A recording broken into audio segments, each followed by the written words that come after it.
তবে একটা কথা মনে রাখো, আর বেশি দিন নয়, তারপরে আমরা আর কাউকে ভয় করব না, আমাদেরকে ভয় করবে সবাই।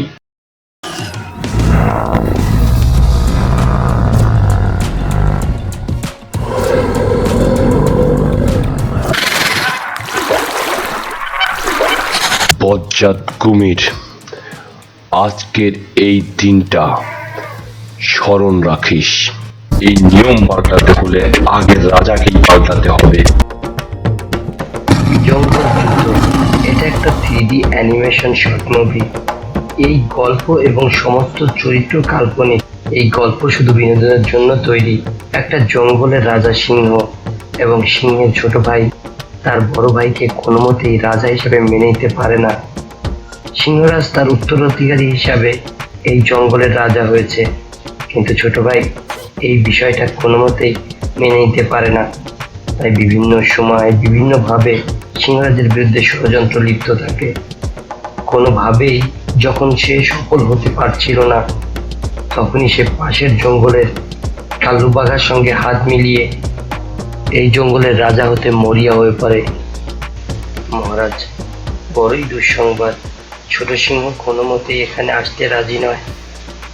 আমার মনে হয় ছোট সিংহ কাল্লুবাঘার সাথে হাত মিলিয়েছে। ছোট সিংহ অসুস্থর কথা বলে এখানে আসার ব্যাপারে না করে দিয়েছে। শিয়াল মশাই, এ পর্যন্ত ছোট সিংহের সমস্ত অন্যায় আমি ক্ষমা করে দিয়েছি, কিন্তু আজ সে তার সীমা অতিক্রম করে ফেলেছে। ছোট সিংহ যদি আমাদের চিরশত্রু কাল্লুবাঘার সঙ্গে সত্যি হাত মিলিয়ে থাকে, তাহলে তাকে আমি আর ক্ষমা করতে পারবো না, তাকে সাজা পেতেই হবে। মহারাজ, ছোট সিংহ তো এখানে আসতে রাজি নয়, তাহলে আমরা তাকে কিভাবে পাবো? প্রয়োজনে আমি নিজেই যাব তার সঙ্গে দেখা করতে। মহারাজ, আমার মনে হয় বিষয়টা ঠিক হবে না, ওখানে অনেক বিপদ থাকতে পারে। শিয়াল মশাই, আমি জানি হয়তো ওখানে যাওয়া আমার জন্য বিপজ্জনক, তবে এই জঙ্গলের রাজা হিসাবে এই জঙ্গলের ভালো মন্দ বিবেচনা করে আমার ওখানে যেতেই হবে। মহারাজ, ছোট সিংহ কাল্লুবাঘার সঙ্গে হাত মিলিয়েছে আর সে ওখানেই আছে, আর ওখানে যাওয়াটা আমাদের জন্য বিপজ্জনক হতে পারে। এটাই তো আমার ভয়। শুধু আমি আমার নিজেকে নিয়ে ভাবছি না, ছোট সিংহের বিপদ হতে পারে, কারণ কাল্লুবাঘা অনেক খারাপ।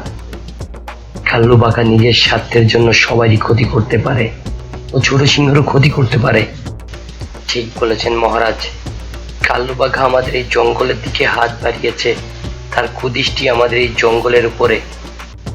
তাই তো বলছি, দেরি করো না, ছোট সিংহের সাথে দেখা করার ব্যবস্থা করো।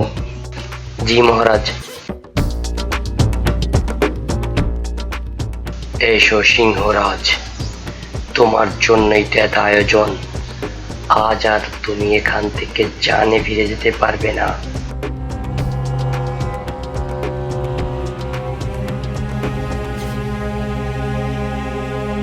এই ব্যাপারটা কাল্লুবাঘাকে জলদি জানাতে হবে। সিংহরাজ আমাদের বিপদ সীমার মধ্যে পা দিয়েছে।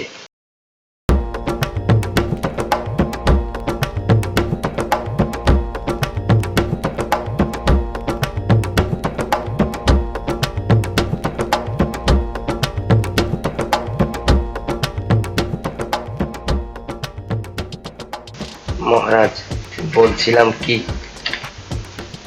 এখনো সময় আছে, হয়তো আমরা ফিরে যাই। আমার কাছে এই জায়গাটা বিশেষ সুবিধার মনে হচ্ছে না।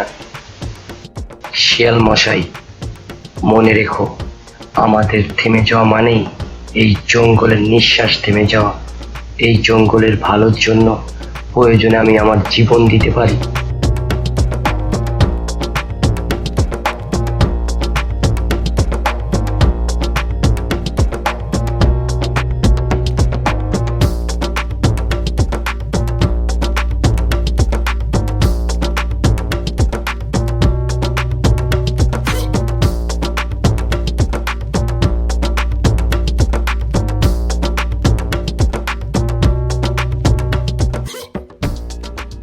ছোট সিংহ, তোমাকে খুঁজতে খুঁজতে আমাকে এখানে আসতে হলো। এবার চলো, আমাদের জঙ্গলে ফিরে চলো, তারপর তোমার সঙ্গে আমার কথা আছে।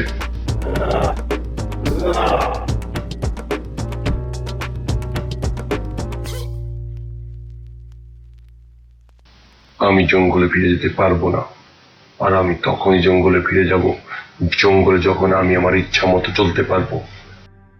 ছোট সিংহ, জঙ্গলে তুমি স্বাধীন, আমাদের জঙ্গলে আমরা বসবাস করব, আর ওখানে তুমি তোমার স্বাধীনতা উপভোগ করবে। স্বাধীনতা? কিসের স্বাধীনতা? এটা করো না, ওটা করো না, এ স্বীকার করতে পারবো না, ওকে স্বীকার করতে পারবো না, এভাবে হতে পারে না। ছোট সিংহ, ভুলে যেও না, আমাদের পূর্বসূরি থেকে এই জঙ্গলের রাজা আমরা, আর আমরা চাইলেই এই জঙ্গলের যা খুশি তাই করতে পারি না। অনেক কিছু হিসাব কিতাব করে আমাদের চলতে হয়। মানি না পূর্বপুরুষের হিসাব।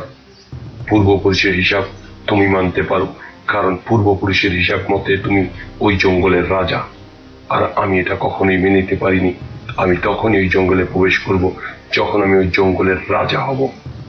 ছোট সিংহ, তুমি তোমার সীমা অতিক্রম করছো। ছোট সিংহ নয়, সীমা তো তুমি অলরেডি অতিক্রম করে ফেলেছো সিংহরাজ। কাল্লুবাঘা, কি বলতে চাও তুমি? বলতে চাই, তুমি যেখানে দাঁড়িয়ে আছো ওটা কাল্লুবাগার সীমানা, আর এই কাল্লুবাগার সীমানায় আজ তোমার জীবনের শেষ দিন হবে। তুমি হয়তো সিংহরাজকে চেনো না। সিংহরাজকে মারা এতটা সহজ নয়। তুমি আমার সহজ সরল ভাইটাকে লোভ দেখিয়ে কি করতে চাও আমি সেটা ভালো করেই জানি। আমি তোমার ভাইয়ের কাছে যাইনি, তোমার ভাই আমার কাছে এসেছে, এবং অবশেষে তুমি এসেছো। আর তুমি আমাদের ভিতরের আইন ভঙ্গ করেছো, অতএব আজ তোমাকে এই জঙ্গলেই মরতে হবে। কাল্লুবাঘা, তোমার এত বড় দুঃসাহস, তুমি সিংহরাজকে মৃত্যুর হুমকি দাও? হ্যাঁ সিংহরাজ, তুমি হয়তো আমার ক্ষমতা সম্পর্কে ধারণাই নেই। একটু পিছনে চেয়ে দেখো, তোমার মৃত্যু তোমার সামনে দাঁড়িয়ে আছে।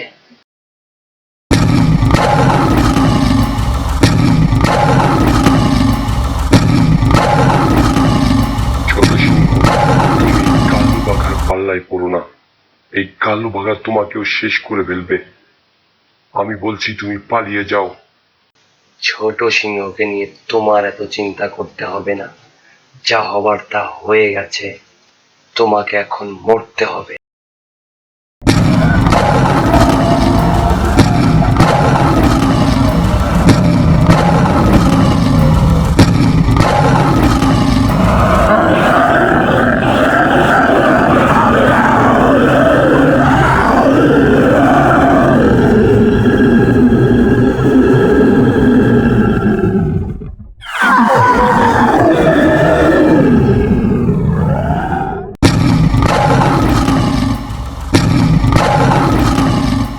তারপর যখন সিংহরাজ সাগরে পড়ে যায়, আর তারা তাকে মৃত ভেবে সিংহরাজের জঙ্গল দখল করে, আর তারপর থেকে জঙ্গলের সমস্ত পশু পাখির জীবনে নেমে আসে ভয়ঙ্কর বিপদ।